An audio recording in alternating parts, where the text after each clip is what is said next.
no tech bro filter, just real people in their third chapters figuring this out and not being afraid, even though sometimes we are. Right, Bill? Right, Burke? Yes. Last week, we made a promise to our audience, which are late boomers like me, early Gen Xers like Burke, and who built things, led things, lived a lot, reliving our first apartment woes or pleasures. We said we're going to take Anthropic's free Claude 101 course together week by week over 11 weeks or 13 weeks.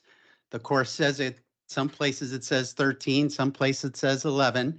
And we're going to tell you exactly what it's like to it. And let's move to what we felt.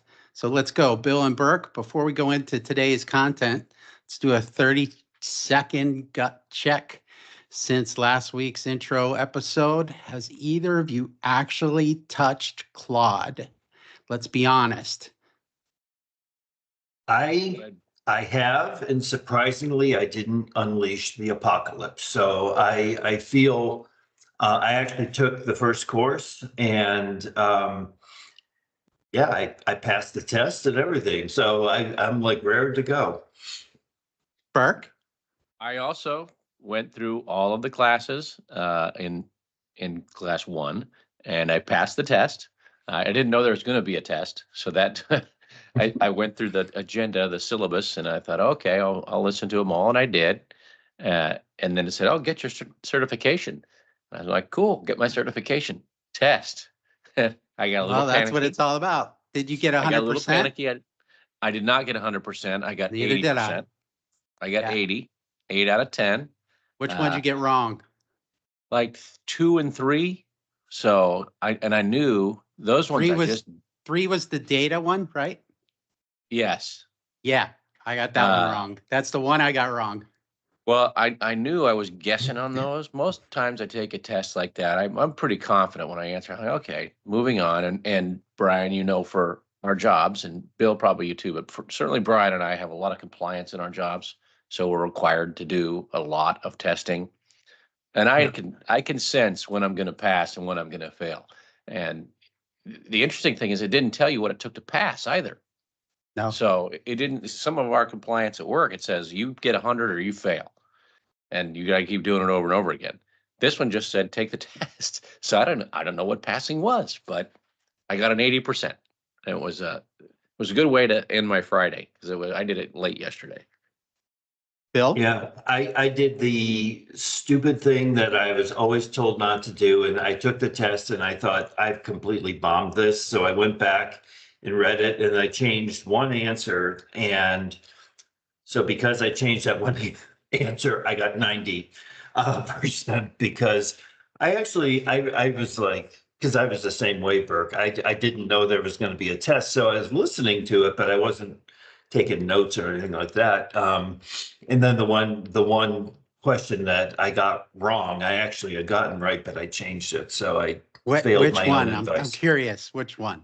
It was the one about, it was a question about the team solution versus the individual. And there was something in the way it was worded. It sounded like a trick question, which I know is absolutely not what you're supposed to look into, but I did. So, and also, would you say that this course, that their intent is at all, should anybody be afraid of it? No. In fact, after we recorded our last episode, I just jumped right on it and wanted to see. It was not intimidating. It was all very, you could take it at your own pace. You didn't have to take it all at one sitting, which I did it in a couple sittings, and it was all video, most of it, so it was showing YouTube clips of how to do things and what the prompts look like, what the menus look like, and things like that. So I thought it was actually pretty easy. Now, granted, this was the first baseline course, so I'm not getting overconfident here, but well, actually, I am. So I'm raring to go for the second one, but I'm prepared for a little bit more, intimidating content. But but I think if it's laid out, if the other ones are laid out like this, it's I learned things in the first one. So the second one, third one, fourth one, I'll undoubtedly learn something too. So congratulations to all of us. Congratulations to both of you. This is my first certificate of anything related to technology. So I am proud of myself there. I may even have to print it off and put it on my refrigerator like a, first grader or one of my late friends, Kurt Bishop. One of our late friends. Who did that with every one of the compliance things that we had to do at work. And his wife used to... Much to the chagrin of his wife. Yeah, but it's very funny. So I love it.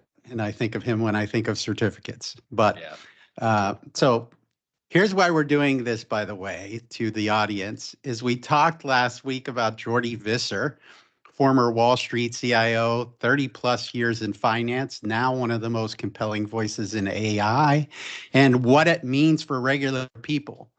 Jordi wrote something that stuck with me, and I think with you guys too. He said most people aren't using AI, they're watching it like TV. And that is not really how you get the best of it. Reading headlines, feeling overwhelmed by it, sitting on the sidelines. He made this point that the key to getting started is not technical at all, and that's something we're trying to drive home. I think both of you have already echoed it. It's something you learned as a toddler, the ability to talk. That's the entry point. That's what you do. You can either talk through your keyboard or you can actually talk if you want to hit the little microphone. And that's exactly what we are doing with you, the audience. And that's why we're building this together so that we can talk about how sometimes this stuff makes us feel vulnerable and a little frightened, a little nervous, a little excited. And that's the way I felt. But we got to get past that psychological component. Burke, over to you. Well, I will say I was intimidated once I saw how long the course was, but it was worth the time. As hopefully everybody how long who was watches, it was about 2 hours. But that as hopefully people know who watch this podcast is we also have a Substack. And I've talked about before, I'm always intimidated writing articles for the Substack because of Bill, who's a published author, and I have to send him my articles. But that was the way I learned. So I learned it's hard for me to sit and really concentrate for 2 hours to learn. So I was writing an article as I was watching the course. And so I had Claude open on another browser. I would go through the course, and then I would kind of practice on Claude. So I wrote an article yesterday. I don't know if you guys saw it. I sent it to you yesterday afternoon, but it was Hal Open the Pod Doors, which is, as hopefully you know, a Stanley Kubrick film, 2001: A Space Odyssey, and it was. You didn't know that, Brian? Never saw 2001: Space. Yeah, so it was a guy in space with AI from 1968. So Stanley Kubrick, famous director, way ahead of his time. It was a little disconcerting to read that it was 56 years ago or something that it came out. But you're old. I know, I'm old. And you're the youngest of the three of us. It was really, a very forward-looking film. And Stanley Kubrick had a lot of other very, I'd say, forward-looking, controversial films. That was kind of his thing as a director.